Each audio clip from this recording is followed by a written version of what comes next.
You see, people talking about positions, forgetting if you have a position, who are you going to lead? So before you take a position, remember where the people you want to lead. Without talent centers, who are you going to lead? So you have to have talent centers, they graduate, you come and lead. So this constitution, I'm seeing people are talking about only positions because they want leadership. They are not talking about development. So in my view, uh, talent centers should be put in the constitution, a must in every county to have a talent centers in the constitution. My name is Moses Tanu, two-time Boston Marathon. Uh, I'm happy today that the process has kicked off. What we wanted is what we presented today. And I hope that the athletes should be number one in this constitution. And that is our push. Our, I've had several people talking about inclusion, but I'm saying who is athletics Kenya and who is an athlete. If there is no athlete, there is no athletics Kenya. So what we are doing now is to make sure that with this constitution, the athlete is recognized as the number one stakeholder of athletics Kenya. Period. We don't need other things. Number two, we need to register our members, athletes, from county level to international level as the voters of athletics Kenya.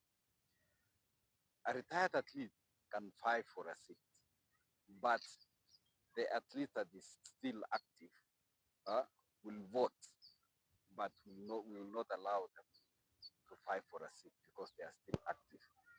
Secondly, we want to vote two-tier as per the Constitution of Kenya 2010, that we have county government and national government. Why I'm saying county government is that so that also the athletes from each county, the entire country, either Garissa, Mombasa, Western Kenya, the governor should be with Athletics Kenya branch will be really tapping talent from their region. I don't want to see Kiptanui or Moses Tanui running for Northeastern while we have athletes from there and the governor is there. Again, during national event, we'll have all the 47 counties participating in national event and police, KDF, and other institutions. Secondly, voting day will be one. We want to make it one. You vote for the president and the chairman of the county, so that we don't mix. Because the constitution that is for Athletics Kenya was done in 1952, which had section 2A. You remember the constitution of Kenya had section 2A, that they removed delegates from even voting for their chairman or the person who will fight for the president.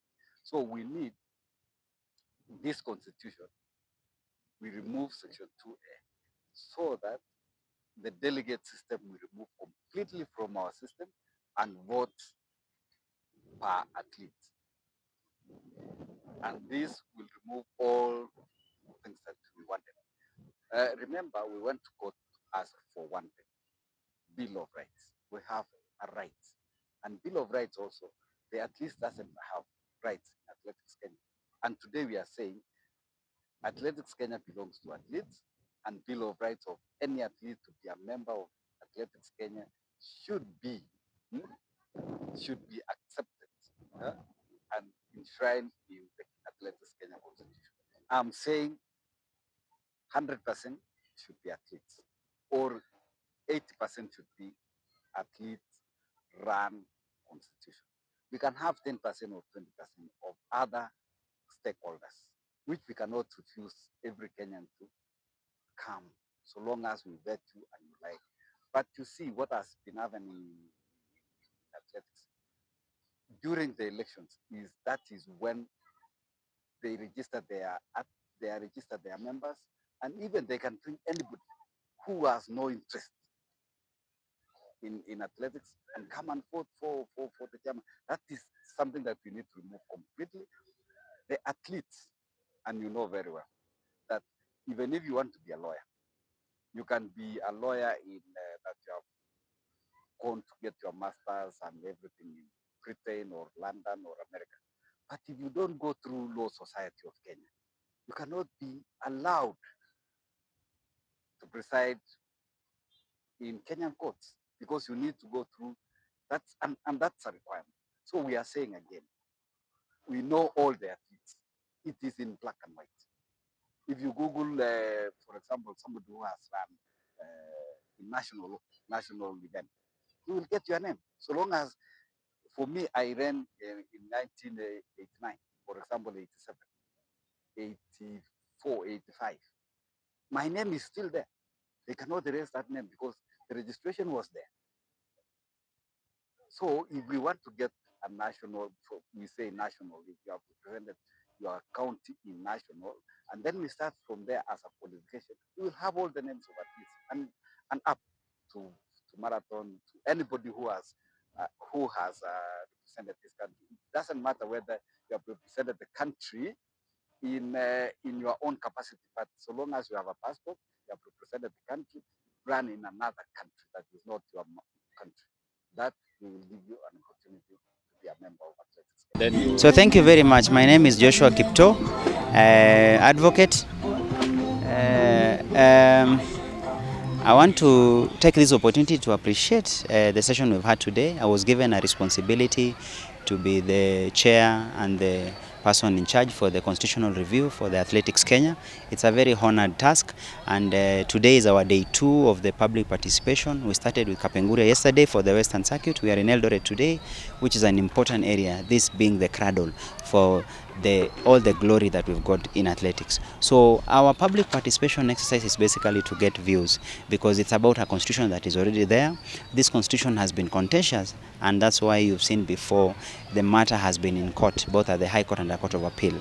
The courts were clear that the federation, in this case the Athletics Kenya, must open itself up and ensure that a constitution has to be inclusive, transparent, and has to accommodate primarily the interest of the core stakeholders, in this case athletes. So we saw it fit to ensure that we do public participation as to possible amendments to ensure that the constitution that will be adopted by the AGM will be an inclusive one, and importantly will carry on board all members, so that we bring to an end the litigation that has been the history of AK the past 8 years. And we think that there is no better opportunity than now.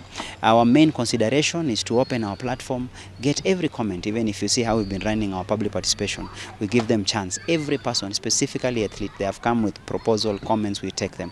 Tomorrow we'll be in Kakamega, we proceed to Kisumu, then Kisii, finally in Nakuru to sum up the western side. Our eastern team started with Garissa yesterday. They'll be in Meru tomorrow, they'll proceed to Nyeri, come through Machakos, and finally finish with Mombasa on Monday, so that collectively we will then convene in Nairobi for 3 sessions. One of the sessions will be for Nairobi region and generally national, but at the same time we'll also have a session with partners, sponsors, journalists, and we'll also have another session with affiliates who are a major contributor to the AK fraternity. In this case, the disciplined forces. In this case, you have the KDF, you have the National Police Service Commission, you have the universities and the sports association that play also a role. So we want to ensure that not a single person is left behind. Ultimately, once we finish with this public participation process, we will generate a public participation report, because it will be important to showcase that whatever views and proposals they gave us, it was not in vain. Then we'll do a validation and also incorporate the views of the executive committee, which then can consolidate into one big proposal that can be tabled before this the General Assembly of the AK, for them to take into consideration the proposals and vote on them. Once the constitution is done, we are certain that the AK Constitution will be compliant with the Sports Act, sports regulations, but importantly with the World Athletics, with the World Athletic Federation rules, and which includes also things to do with anti-doping, WADA, and as well as ADAC here. Subsequently, next year, we then expect AK to quickly move into implementation, registration of members for the first 2 months, January, February, and ultimately in April during the annual general meeting, elections that will usher in a new team of officials with the constitution that has been adopted and approved together with amendments. So we think this is a very important step, and we want to make AK to be the foremost federation across the other sports federation. Let people look at AK example and know that sports administration and management calls for collective effort. It's not one person's, or it's not just a few people to run. It's for all of us to contribute, and that's why we want to thank the executive committee of the AK for coming out clearly and saying let the athletes speak and be able to give the opinion. The repetitive is one on membership. I think fraternity or the stakeholders, specifically athletes, are really crying to be represented right into the decision making of the body, and in this case their concern is that membership should give more credence to athletes. That's one we found. Number two, on matters elections, there's a clamor for elections to be done either at the county level and the national level, and in this case let the number of people to vote to extend or to increase so that it can be more or less like universal suffrage. That proposal keeps recurring over and over again. Number three, there is also more or less we get the point of view that AK has to be responsive to the needs of their members. They want AK. In fact, they are very happy to see AK here. They say, you know, we've never seen you. We need you every day to be able to handle our issues, and we want our own representatives to sit in the same EC to be able to handle these particular issues. So those issues are recurring. Number four, the issue of welfare and the place of athletes post their active years when they retire. That has been coming out. Welfare touching on health, past injuries, and even things to do like pension. They also keep, which are administrative, but we took it into consideration because even though not everything will be in the constitution, but they are very important hallmarks that can be used for reform, as well as to have policies and rules that can be of a plus to the federation. You see, Bwana Sabuni, without juniors, we will not have a national team. So you see, we have an example of Faith Cherotich. She was junior the other day. Now she's in senior category. So if we have other Cherotich, then we are okay. We told me we have lost steeplages because we are not seeing how to develop a steeplechase from the grassroots. We cannot talk about Serem. Serem, the junior Serem, he was a junior the other day. Now he's senior. So let's go back to our junior camps. We thank Gorin because of his program, youth program, because without youth, we don't have any international athletes in future. All stakeholders should be included in making the constitution. This process is very nice. I hope they will consider what we have, because not all what is said will be in the constitution. I think experts will sit down and see everybody should be considered. What I was saying, commissions. Commissions, they are key in the federation. Without commissions, no federation. So let's embark on commissions, and commissioners will do wonders in the federation. The issue of athlete rep, I think we talk about it, and the current constitution, I think, only allows one athlete rep. So, but we have to be very gender sensitive. So we need to have both gender. So we need to have two athletes. Athlete rep, of course, the other one will be the chairman and the chair, and the other as assistant. So, and of course, it should reflect the two genders. Again, on the issue of infrastructure, maybe what we have, I think. It might not be enough, but as we go forward, we have to think of maybe having a bigger, infrastructure for us all. At the moment, maybe we should have, just do the renovation, because that is what we have at the moment. So make it more beautiful and all that. So I think, yeah, we somewhere. Thank you.